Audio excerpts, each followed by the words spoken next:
So it's 2 in the morning and I've had about 10 minutes sleep, and we're just about to set off and try and climb Adams Peak, all 2,243 metres of it.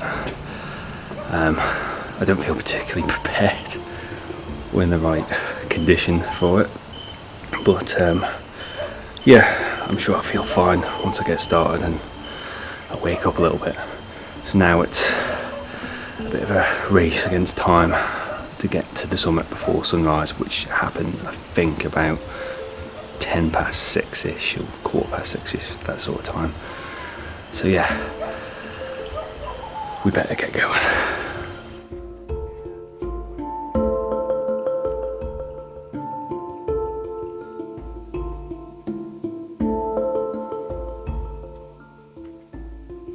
So I've started the climb and the first section is relatively gentle with not too many steps.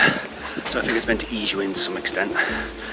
I'm still a bit of a sweaty mess, so that doesn't particularly bode well for the steeper parts.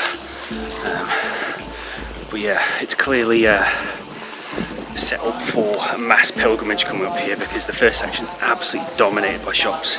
You've got massage parlours, cafes, restaurants, toy shops. Hey, look at this one behind me. It's quite amazing. But it's clear that it's not a very busy day today. I think it's because it's a Monday. I think most of the pilgrims tend to come on weekends. So yeah, I think we've dodged a bullet there. It's actually nice and quiet today. The only real pilgrims today seem to be of the tourist variety. I think it's easy to have a romantic vision of you being the only person climbing a mountain or doing the activity, but generally it's never the case. You've always got to share the experience with many others, but that's just the way travelling is.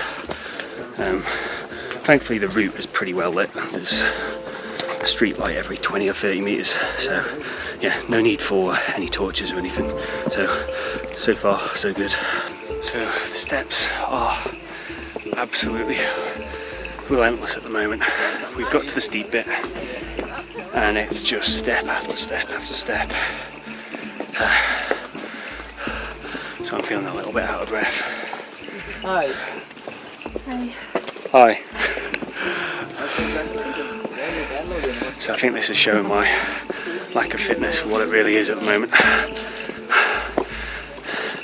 But we've been assured that we're now getting close to the top, or close-ish. I think what's making this trek harder than it otherwise would be is the fact that all the stairs are different sizes, different heights. It means it's really hard to get into any kind of rhythm when you're walking up these stairs. So I'm finding that particularly tricky. But the locals seem to be dealing with it pretty well. There's children, old ladies, absolutely zooming up here, so no excuse really. Although the other thing that's making this particularly difficult for me is all my equipment. So I've got my D850, 2 lenses, my GoPro equipment, my Canon 200D, and I've got water, all the relevant warm clothing for the summit, torch, and then to cap it all off, a big heavy tripod. I'm quite envious of everyone else who are literally just carrying a water bottle.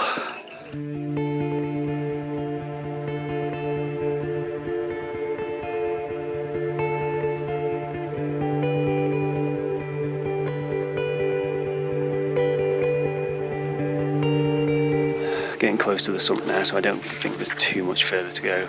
Maybe another 100 metres of ascent, but I think the worst is done now in terms of the climb. But it's been absolutely fascinating just watching the pilgrims actually climb up this.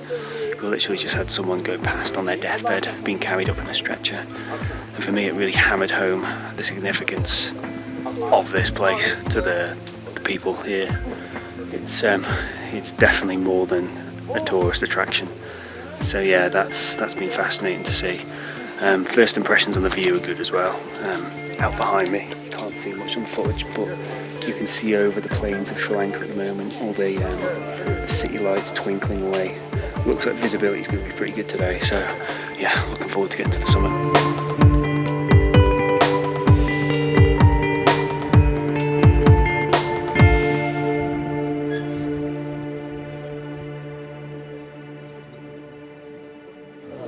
Look at that view behind us, absolutely spectacular. It's absolutely crawling with people though, it's so unbelievably busy. So I think there's no chance of actually getting a shot from the top, from the temple site, which is actually just up here, maybe about 20 metres higher than us. I think people got here many hours ago and grabbed all the prime spots, so there was no real chance of getting any photos from there. So we've actually come down the other side slightly to a little bit of a hidden viewpoint, I think. So if I turn you around, you can see just over here are some really stinky toilets and piles of garbage just below it. Not the most picturesque foreground, but if you can kind of ignore that, it actually is a perfect viewing spot. There's not many other people watching from here, and we've got a totally unobscured view of the sunrise.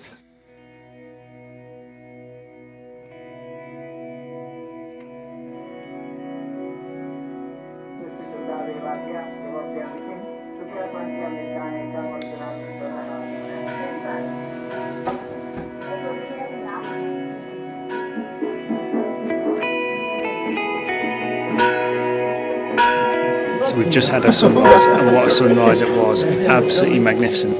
Now I just set up my tripod just here in the corner of this concrete.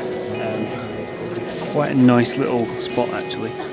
Managed to actually shoot the sunrise perfectly unobscured, and I think it's probably one of the few spots on the entire temple grounds that you can easily set up a tripod. I think it would have been very challenging indeed doing that at the top.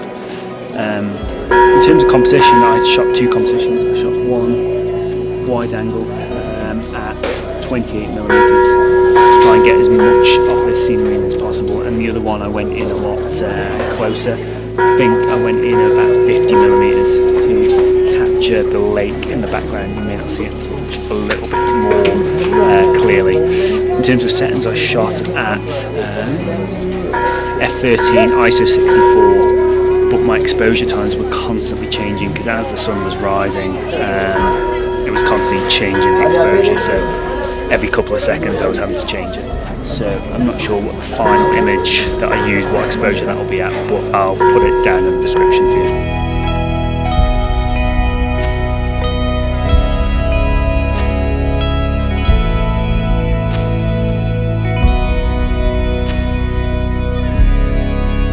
On the other side of the mountain, the sunrise casts an absolutely perfect pyramid shape out into the surrounding landscape.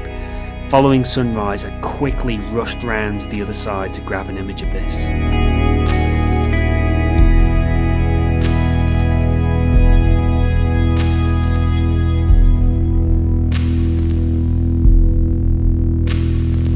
We've now left the summit and we're on our way down, back down all the steps.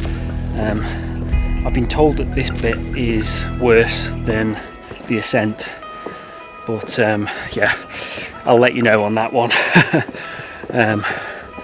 I can see where they're coming from. I can already feel a little bit of jelly leg syndrome kicking in.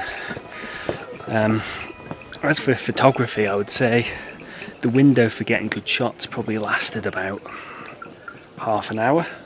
Outside of that, the sunrise is too high in the sky and you start to get haze which kind of clouds all of the landscape, which makes it very difficult to take any effective shots. So yeah, shooting around sunrise is imperative. It's very important. In terms of actually the best location to get a sunrise shot, I'd recommend that spot next to the toilets. That's not bad, but actually on the way down the steps I've noticed that on the very steep part of the steps right next to the actual summit. There's a totally unobscured view of the lakes where the sun rises behind. So actually, if I was to do this again, I would basically I would climb to the top around 5, see everything that needs to be seen there, and then I would actually come back down and sit on those steps, and I think you'd get a much better view.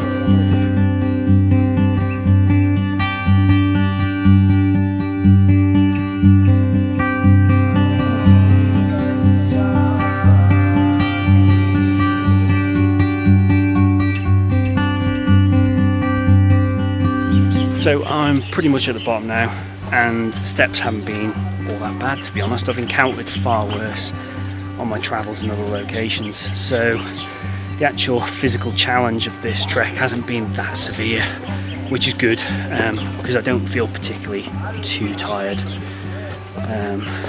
So yeah, it hasn't taken anything away from the experience, and the experience has been fantastic. It really has, for two primary reasons. Culturally, brilliant. You really get a good opportunity to watch pilgrims on their way to the pilgrimage site at the summit, and it's really fascinating to watch how they go about that, and the very diverse nature of people on their way to the summit. It was really quite fascinating to watch. But also from a visual landscape perspective, absolutely stunning from that summit, particularly around sunrise. Amazing. I really could have taken countless shots, but I instead decided to focus on those sunrise images, and I'm quietly confident they'll turn out all right. I think it was a stroke of luck getting that tripod spot. I was on the edge of despair, actually, thinking I'm not going to be able to set up my tripod. It was a waste of time bringing it. But yeah, I got lucky in the end, and yeah, I think those shots will turn out all right. But yeah, overall, I think if you're in Sri Lanka, I would say the Adams Peak trek is an absolute must-do activity. It really is.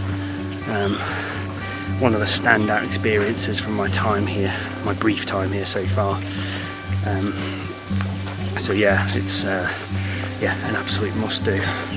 But that pretty much brings to a close this week's vlog, actually. So I hope you've enjoyed following my trek to the top of Adams Peak. I hope it's given you some insight into what the trek involves, so if you ever happen to come here yourself, you'll be able to make the most of your time. So yeah, next week's vlog will focus on northern Sri Lanka, where the second part of our trip is going to be. So yeah, if you enjoyed, please subscribe, and we'll see you all on next week's video.